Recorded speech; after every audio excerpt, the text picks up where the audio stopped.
नमस्ते दोस्तों, आज इस वीडियो में हम बात करेंगे टाटा स्टील के ऊपर। टाटा स्टील को लेके बहुत लोगों के सपने हैं कि ये डबल हो जाएगा। 135-30 रुपये वाला स्टॉक है, कब डबल होगा, कब ट्रिपल होगा, ये 300 हो जाएगा, 400 हो जाएगा। बहुत लोग आप भी ऐसा सोचते रहोगे ना। वीडियो में हम बात करेंगे कि क्या ये डबल होने की ताकत रखता है, इसके ऊपर बात करेंगे और थोड़ा बिजनेस भी समझेंगे कि भाई मतलब ये कैसा बिजनेस है, सिक्लिक बिजनेस है कि 365 दिन वाला बिजनेस है, क्या क्या इसको चैलेंजेस फेस करने पड़ते हैं, टाटा स्टील के कहाँ कहाँ प्रोजेक्ट है, कितने देशों में फैले हैं, इसके ऊपर थोड़ा बेसिक बात करेंगे और ओवरऑल व्यू क्या निकल के आता है टाटा स्टील को लेके कि क्या ये जो अभी 138-40 रुपये का भाव है, क्या ये डबल हो जाता है तुरंत। स्टील के जो प्राइस है, जो मतलब स्टील वाले जो सेक्टर है, जो स्टील वाले स्टॉक है, क्या ये तुरंत डबल हो जाते हैं 2-3 साल में। इसके ऊपर भी हम वीडियो में बात करने वाले हैं। अगर आपने ऐसा कुछ ड्रीम बना के रखा है कि 140 रुपया भाव है, 250 रुपये जाने में क्या आएगा, इसको तुरंत चला जाएगा 250, टाटा की कंपनी है, ठीक है। अगर ऐसी कुछ थिंकिंग है आपकी तो मेरे ख्याल से ये वीडियो आपको पूरा देखना चाहिए, ठीक है। टाटा स्टील की अगर मैं बात करूँ तो देखो, लीडर है इंडिया में स्टील सेक्टर में, ठीक है। लीडर है मतलब लीडर है, मतलब समझ जाओ कि बड़े बड़े जो कंस्ट्रक्शन साइट वगैरह होते हैं इनका ही स्टील जाता है, ठीक है। टाटा स्टील की अगर कैपेसिटी बात करूँ तो 35 मिलियन टन पर एनम की है कैपेसिटी इनकी अभी, और कैपेसिटी बढ़ाने पे भी बहुत फोकस कर रही है अपनी। टाटा स्टील के पास 6 माइंस है, ठीक है, 6 माइंस है जहाँ से ये खनन वगैरह करते। और अगर टाटा स्टील की बात करूँ तो ये one of the largest steel producer है भाई पूरे वर्ल्ड की भी अगर मैं बात करूँ तो।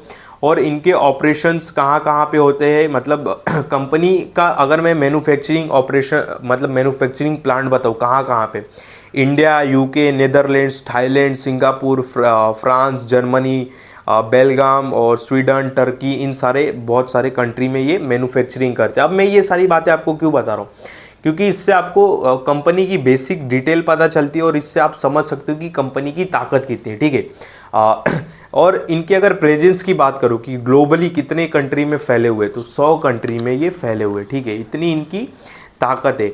ये तो कुछ इनकी बेसिक बात हो गई। टाटा स्टील अगर मैं बात करूँ तो कौन कौन से सेक्टर को, कौन कौन से मतलब सेगमेंट को ये अपने स्टील वगैरह प्रोवाइड कराते हैं, जैसे कि ऑटोमेटिव हो गया, इंफ्रास्ट्रक्चर हो गया, ब्रिजेस वगैरह जब जब बनती है, ब्रिजेस हो गया, रोड्स वगैरह हो गया तब, फिर पावर्स हो गया, पावर सेक्टर में भी अपने स्टील देते हैं, शिप बिल्डिंग हो गया, डिफेंस हो गया, इन सारे सेगमेंट को, इन सारे सेक्टर को ये अपने ये स्टील वगैरह देते, ठीक है। देखो ओवरऑल अगर मैं बात करूँ, सारी बातें ठीक है, हम सारी बातें ठीक समझ रहे, ठीक है।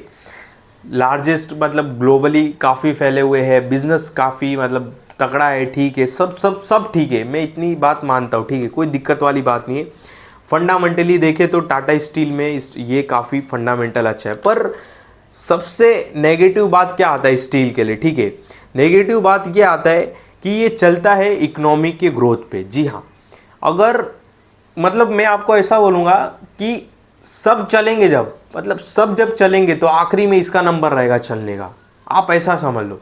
मतलब एफएमजीसी भी चल रहा है, आईटी भी चल रहा है, फार्मा भी चल रहा है, रियल्टी भी चल रहा है, सब कुछ चल रहा है, तब ये चलेगा। अब एक ऐसा समझो, ठीक है, ये पूरा जो स्टील का गेम है, मतलब जो स्टील सेक्टर है, पूरा सिक्लिक बिजनेस है।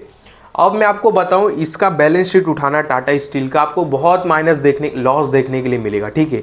अब स्टील का क्या है, जब इकोनॉमिक में ग्रोथ हो रही है, सरकार बहुत फोकस्ड है, सरकार बहुत स्टेबल है, बहुत बजट पे बजट लाई जा रही है, यहाँ वहाँ सब जगह प्रोजेक्ट चालू है, महंगाई दर कम है, एम्प्लॉयमेंट रेट बात करूँ वो कम है, ठीक है, लोग बहुत जल्दी जल्दी गांव से सिटी में मूव कर रहे, तो ये इनका धंधा बहुत चलता है।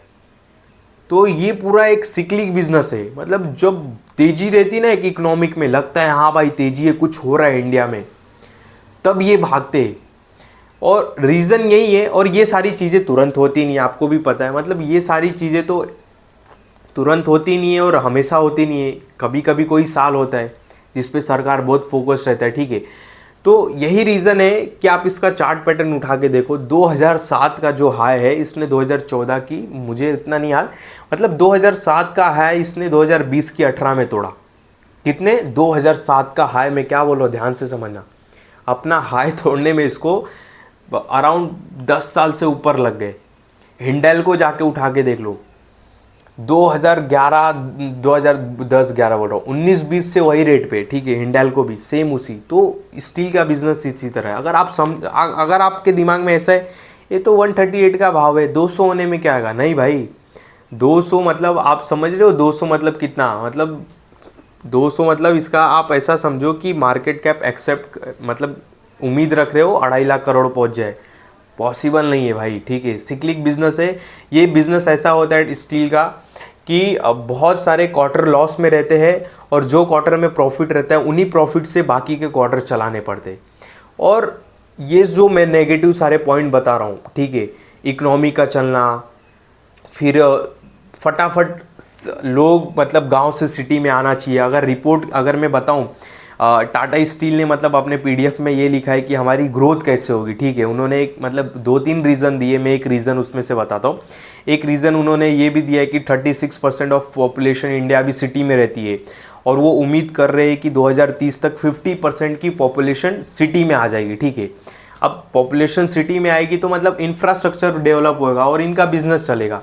तो सोचो ये अपनी ग्रोथ किस बेस पे बता रहे हैं कि लोग गांव से सिटी में आए। तो आप समझो मतलब बोलने का मतलब ये है इनके कि भाई जब एक अलग ही लहर रहेगी कंट्री में ग्रोथ की, तब ये बोल सकते हो कि रॉकेट की तरह भागे।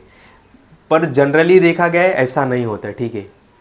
ऐसा नहीं होता है कि सब चीज़ बहुत फटाफट हो जाए, इंफ्रा ये वो। इलेक्शन भी होते हैं, समझ रहे हो ना, इंडिया में इलेक्शन होते हैं, पार्टीज चेंज होती है, पॉलिसीज चेंज होती है, बजट के अमाउंट चेंज होते हैं, बहुत सारी चेंज होती है जिसकी वजह से इनको दिक्कत होता है। प्लस ये जो स्टील का इनका बिजनेस है, अभी नेदरलैंड्स वाला एक न्यूज़ आया था कि उनको कुछ प्लांट बंद करना पड़ा, ठीक है, और बंद भी किए। रीज़न क्या है, हार्म वगैरह करता है भाई, मतलब ये मतलब प्रकृति यानी कि नेचर्स के लिए अच्छा नहीं है। तो ये सारे चैलेंजेस भी इनको इसमें फेस करना पड़ता है, ठीक है। तो ये सारे भी है, बहुत नेगेटिव पॉइंट है स्टील सेक्टर में, ध्यान देना। तो बहुत लोग बोलेंगे कि अगर मैं ठीक है ये सारी बातें तो हमने सुन ली, पर इन सारी चीज़ों को हम कैसे कनेक्ट करें, हम तो इन्वेस्टर है, हम कैसे इसको अप्लाई करें, ठीक है। ये सारी हमने नेगेटिव बातें तो समझ ली। अप्लाई देखो क्या करना है।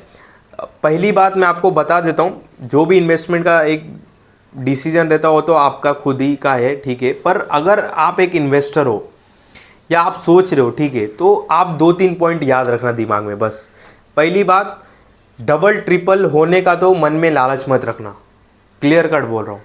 ये मत सोचना कि 140 का है 200 मतलब देखो कम प्राइस रहता है ना, लोगों को लगता है 200 तुरंत पहुँच जाएगा, ऐसा नहीं है भाई। इनके नंबर्स ऑफ शेयर्स में अगर बताऊँ तो नंबर ऑफ शेयर्स कितने हैं, बाप रे बाप, 1248 करोड़ है।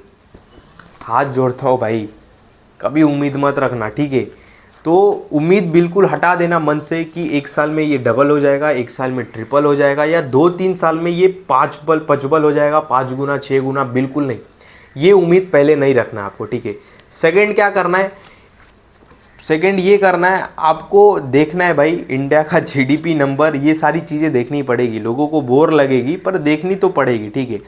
यहाँ पे अगर स्टील सेक्टर में आप इन्वेस्टमेंट हो तो आपको देखना पड़ेगा कि इंडिया की इकोनॉमिक ग्रोथ कैसा हो रहा है, अनएम्प्लॉयमेंट रेट कैसा है, ये सब ट्रैक करना पड़ेगा। इंफ्रा पे स्पेंड कितना कर रहा है सरकार, कितने प्रोजेक्ट कंप्लीट हो रहे हैं, कितने प्रोजेक्ट डिले हो रहे हैं, और जिसकी गवर्नमेंट है इंडिया में, ठीक है, उसके कहाँ कहाँ प्रोजेक्ट चालू है और प्रोजेक्ट में कोई डिले तो नहीं हो रहा है, ठीक है, ये भी देखना पड़ेगा। सरकार हिलने वाली तो नहीं है, ये भी देखना पड़ेगा। सरकार हिली, प्रोजेक्ट रुकेंगे, बहुत फ़र्क पड़ता है, ठीक है।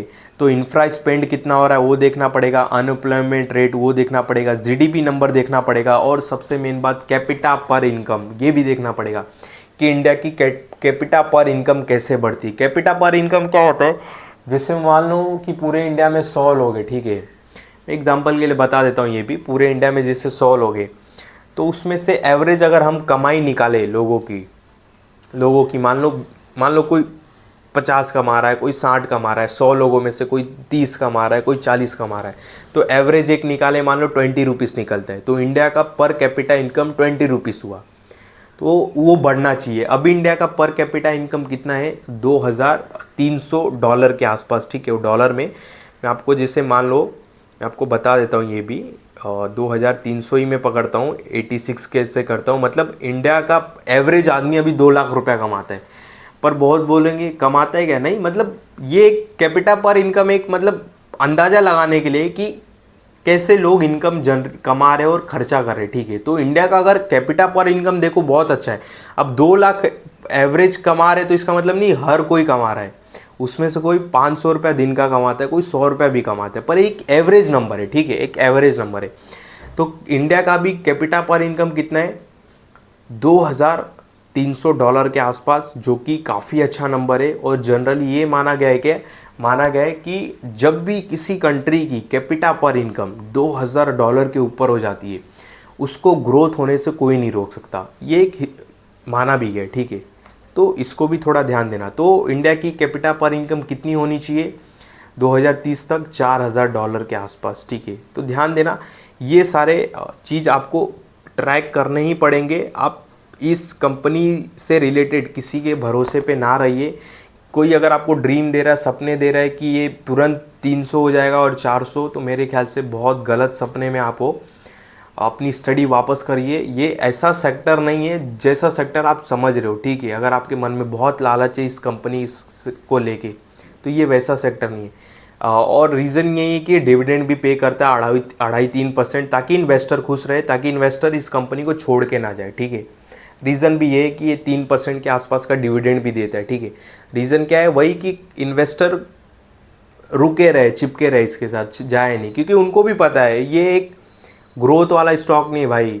10-12 साल होल्ड करोगे तो बोलो हो गया डबल, ठीक है। तो ये कुछ इस टाइप का कंपनी है।